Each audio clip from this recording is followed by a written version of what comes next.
Hello and welcome to Jim's EV Adventures. I'm Jim, and today from point A to point B, we're going to discuss the fossil fuel industry and the waste they don't talk about. Nobody talks about it, really. This is serious business. Not only is the fossil fuel industry and the fossil fuel cartels replete with waste on the energy level, but financially, this industry is the most wasteful industry in the world, both in terms of energy waste, financial waste, and also the cost of human lives. First, a few days ago, I put out a video where me and Bubba discussed the energy waste from burning fossil fuels in your car. I'm going to put a link to that video in the description below, and I would encourage you to go back and watch that video if you want a good laugh. But I'm going to show you the true waste in pure and undeniable graphics that clearly outline the waste from the engine to the wheels. Then secondly, we're going to talk about the waste of energy in terms of electricity that goes into the mining, refining, and distribution of that product from the ground to your gas tank. As of 2024, the petroleum and natural gas industry uses 37.5 times as much electricity in the USA as all the electric vehicles that are on the road do today. So that means we could have 37.5 times more vehicles on the road today. That's 3.3 million. Multiply that by 37.5 than we do. And then third, I'm going to talk about the subsidy waste that goes into the fossil fuel industry.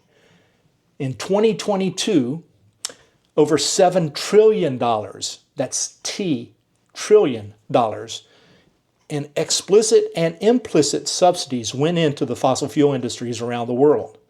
I'm going to narrow it down just to the United States. We're going to look at those in great detail, and I'm going to make it easy for you to understand.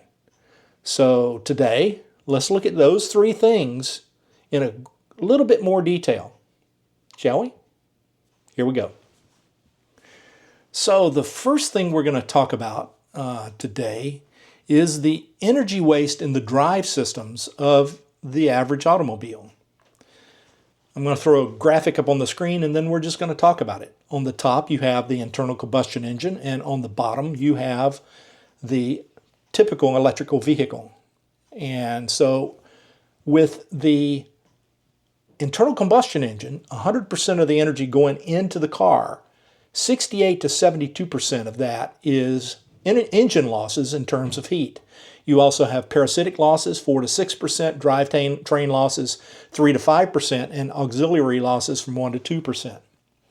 Compare that with the electric vehicle, your average electric vehicle. 100% of the energy going into the vehicle, between 8 and 10% is lost as a charging loss. And most people think, oh, well, there you go, it's losing already. Drivetrain losses are only 18%, cooling and steering losses 3 to 5%, and auxiliary losses 1 to 2%. But what you gain in terms of regenerative braking is 20 to 24%. So let's move to the next slide to understand what that means in terms of overall losses. So the next slide shows you clearly that 100% of the original energy going into an internal combustion engine, only 16 to 25% of that energy is actually transferred to the wheel to get you moving forward. Compare that to an electric vehicle and you see that 100% of the energy going in, 87 to 91% of the original energy is transferred to the wheels to keep the car moving forward. So we can make a very simple conclusion there that the wastes in an electric vehicle are substantially less than they are in an internal combustion engine. So what does that mean in terms of carbon? Well, in terms of carbon waste, 75 to 84% of the energy going into an internal combustion engine is wasted CO2, whereas only 9 to 13% of the energy going into a electric vehicle is wasted CO2, and that's assuming that you're using the standard energy mix. But as the grid gets greener, that wasted CO2 for the electric vehicle will decrease. It will never decrease for a gasoline-powered car. So that's the waste of an internal combustion engine in terms of energy that nobody is talking about. It's just we silently accept the fact that when you burn a gallon of gas, you're only going to get 15 to 24% of that actually transferred to the wheels of the vehicle to make the car go forward. The rest is just complete and total waste. So now that we understand that you're wasting a lot of energy just moving your car forward with gasoline and other petroleum products, including natural gas, let's talk about the electrical energy that goes into making the gasoline that goes into your car. And the first thing we're going to talk about is the fact that there are 942,000 oil head pumps in the United States of America today. Each one of those oil head pumps uses an average of almost 10,000 kilowatt hours per month, and that comes out to a little bit more than 9.3 billion kilowatt hours of electricity just to fuel these pumps to get the oil out of the ground. Now let's talk about the oil rigs that are in the waters around the United States. There are 1,327 oil rigs around the waters of the United States of America, each one using about 15 million kilowatt hours per month. You heard that right, 15 million kilowatt hours per month. That's 19.9 billion kilowatt hours per year just to get the oil out of our seas.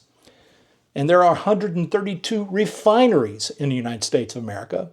Each one uses 196.5 million kilowatt hours per month to the tune of 25.9 billion kilowatt hours per year. And then let's lastly talk about the pump handles. There's 1,160,000 pump handles in the United States pumping gas into tanks around the world or around the USA, each using about 20 kilowatt hours per month. That's another 23,200,000 kilowatt hours just to pump the gas into your car. Today, right now, there are 3.3 million electric vehicles in the United States, each using about 800 kilowatt hours per month. That's only 2.6 billion kilowatt hours per year. So it's easy to see that the oil industry is using 37.5 times as much electricity just to get the gas to your car than all the EVs are using right now. That means we could have 37.5 times as many EVs on the road to even equal the amount of electricity that gasoline is using today. And I'm going to put that number up on the screen for you to understand in a little bit more detail. Now let's talk about my favorite waste in the gasoline industry, and that is the waste of money. Here we go. So we've talked about how inefficient an internal combustion engine is at getting power from the engine to the wheels and how much loss there is in burning a gallon of fuel, which is about 75 to 85% loss as heat and other waste. And we've proven that the EV is much more efficient at getting the power from the power delivery system into the battery and to the wheels. Much more efficient. We've talked about how much electrical usage there is and how much is wasted in drilling, refining, and delivering gasoline to the engines of automobiles. 37 times as much is being used right now on powering all the EVs that are on the road. But now let's talk about subsidies, something that the fossil fuel industry and those who support them, those who believe that internal combustion engine is still the way to go, and they think that is the right thing to do. That's like the people who believe the horse and buggy was the best thing in 1900. By 1920, they were driving cars.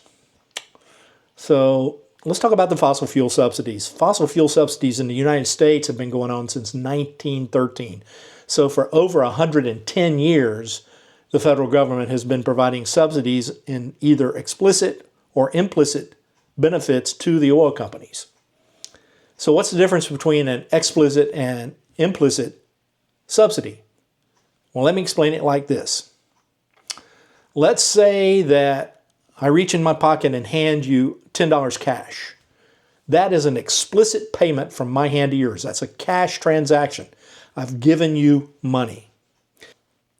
And currently here in the United States, we give between $30 and $70 billion a year back as cash directly to the fossil fuel industries. It's real money. It's cash. However, let's talk about the implicit benefits that we give the fossil fuels industry every day. And let me explain it like this. Let's say I give you the use of my house for one full day.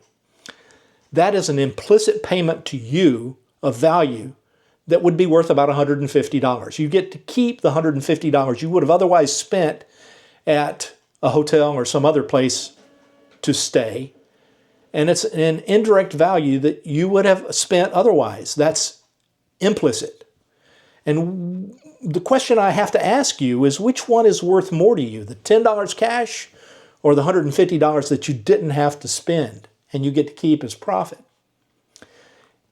If you say that the $10 is more to you than $150 of implicit value, please turn off this video now, because you are obviously not smart enough to understand the rest of what I'm about to say. And I don't need to deal with people putting comments below who are not smart enough to pour pee out of a boot with clear instructions written across the heel. Not going to deal with it. So if you think $10 is worth more than $150, we have nothing left to talk about. You're dumb.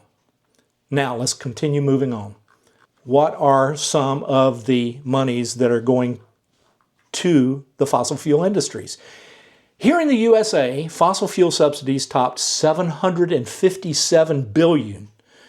That's $750 billion in 2022. There was $30 billion in explicit monies, that's equivalent to the $10 cash, and $754 billion in implicit monies, the $150 that they didn't have to spend. So what are these implicit monies the U.S. government is letting the fossil fuel companies keep? Let's look at the list very quickly. First and foremost, an implicit thing that we give to the fossil fuel industries is allowing them to lease public lands, that's your lands and my lands, for $2 an acre. And currently they are leasing 23 million acres of land. When they lease those lands, they don't have to pay a filing fee. All they have to do is submit the paperwork. There's a lease loyalty of 12.5%. Think about that for a minute. And the minimum lease bond is only $10,000. That's ludicrous in my opinion. Currently, there, again, are over 23 million acres that are leased to these companies, and it should cost them a whole lot more than $2 an acre, don't you think? I think it should be more in the neighborhood of $10,000 to $20,000 an acre, seeing as we, the people, must pay to restore the land when they're done destroying it. That would bring in about $460 billion a year. Filing fees should be $4,000 to $5,000 per filing, because there are well over 10,000 filings a year. And who pays for those filings right now? You and I pay for those filings. And lease loyalty, that is money paid per acre that is paid to the public when the land is misused by the leaseor. Except they don't pay it to the government pays it to those who were harmed. So the government is paying for the damage that the fossil fuels companies are doing to the land. Mostly those who are impacted by that are farmers who are leasing the land close by, and Native American tribes, and some state agencies. Not one penny in lease loyalty comes from the fossil fuel companies. Lease bonds are not paid at all. The bonds protect the government should the leasing company do some serious damage. We, the people, assume all of that. So shouldn't they be paying for that? And finally, let's talk about the implicit subsidies that the fuel cartels get for companies who profited almost $100 billion in 2022. That's just dumb. Giving them money, cash money, when they're profiting $100 billion or more. Over the course of history since 1913, the fossil fuel subsidies in the USA have topped $25 trillion when adjusted for inflation. And just think about that. That's a large majority of what we call national debt right now. Somebody please explain to me why that is important for companies that have record profits for over half their existence. Why do they need subsidies? These explicit subsidies have a value, and if you cannot see that value, then I'm afraid you don't have much brain and you should try to avoid sneezing to lose any more. Also, explain to me, what is the reason for issuing subsidies to the EV when the amount that has been given to EV owners over the past 7 years only comes to about $15 billion. That's 2 million cars at between $2,000 and $7,500 a car. Not all of the 3.3 million EVs that are on our roads have qualified for the tax credit. So don't think you're going, hey, there's sure a lot more at $7,500 a pop. There isn't. Not all the cars have gotten the subsidy. Bottom line is there should be no subsidies to the fossil fuels, implicit or explicit, period. End of sentence. Case closed. If you're still hell-bent on giving the fossil fuel cartels money, then do so at the pump, but keep your hands out of my pocket. Get it? Got it? Good. Now we're on an even playing field. Stop all subsidies across the board for everyone, gas companies and EVs. Level the playing field. Let's make it fair. And then, as you're pumping your gas at $7 a gallon, which is what it should be, instead of me paying for the gallons of gas that I don't use, then you will consider switching to an EV, which is much more efficient in terms of energy, which is much more efficient in terms of waste, which is much more efficient in terms of cost overall for the total life of the vehicle. So we've dealt with the waste of the fossil fuel industry. We've dealt with the waste and the pollution that's caused by fossil fuels. We've shown that they are inefficient. Who else has anything else to say about this? I've given you facts. You can go out and examine these facts for yourself using Google, just like my friend Mark Mills said. Why should I have to bother when you can just go out and Google this? Google it yourself. Do some research. Dig deep into the facts. You're going to find that the waste that is going on in the fuel industry right now is waste in the fossil fuel industry. And you, if you're driving an ICE car, are wasting 80% of the money you spend on a gallon of gasoline as pure heat loss. Gone forever. Poof. You're just poofing away money like it doesn't matter to you, and then you're holding your hands out to the taxpayers, having us pay monies to the fossil fuel industries to keep that drug turned on so you can inject it into your car. It's time for us to stop being dumb about things. Let's get with the 21st century. How about it? Let's become efficient in what we're doing. And yes, I know it's going to take a few years to wean ourselves off of it, but we've got to start somewhere. We've got to start sometime. That today and that place is here and now. Let's get with the program. Thanks for stopping by today. I'll see you all out there somewhere along the route from point A to point B.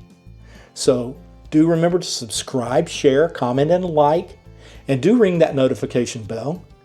And share this video with as many people as you can. It's going to help this channel grow, and it's going to help me to keep doing what I'm doing. I'm not asking you for any money. I'm just asking you for a single click of a mouse button. I appreciate your time and your trust, and I'll see you again real soon. Take it easy, everybody.